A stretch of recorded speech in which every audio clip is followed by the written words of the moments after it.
Welcome back to this introductory course on coordinated needs assessment. Being good enough means choosing a simple solution rather than a complicated one. Good enough does not mean second best.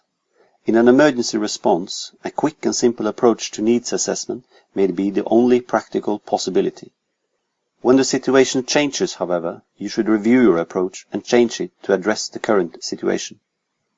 In 2014, Humanitarian Needs Assessments, the Good Enough Guide, was published, taking you through the assessment step by step and introducing a number of tools and resources that may be useful in an emergency or disaster.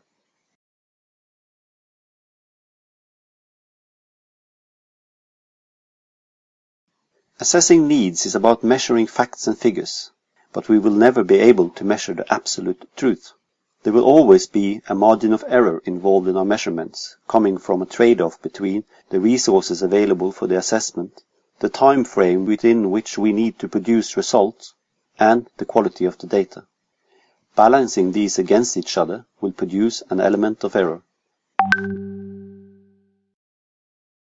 Error is the void between what we have measured and the absolute truth.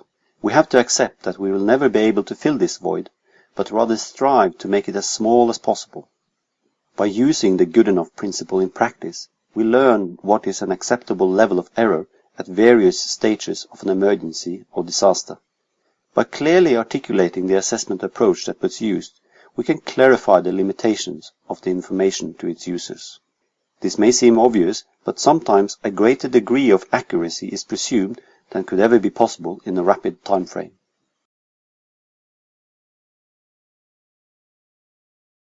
We have to make the best use of what we have.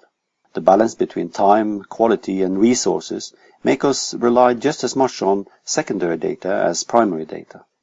Primary data and secondary data combined will usually give us the best picture available at a certain point in time.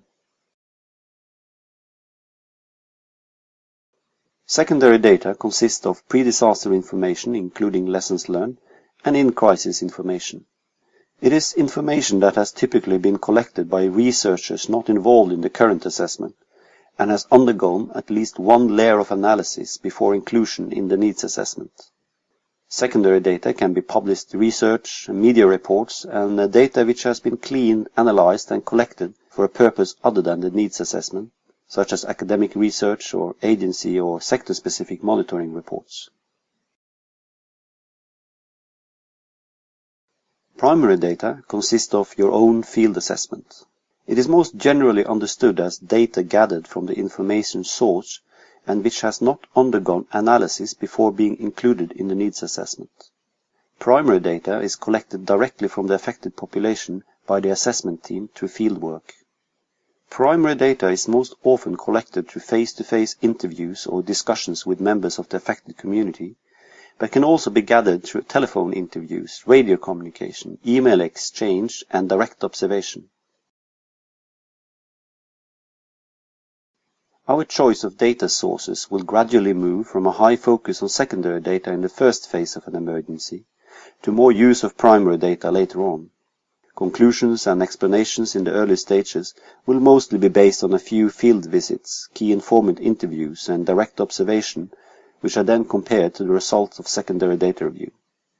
Later on, when more time and resources are available, data collection techniques more focused on voicing the affected population themselves will be used.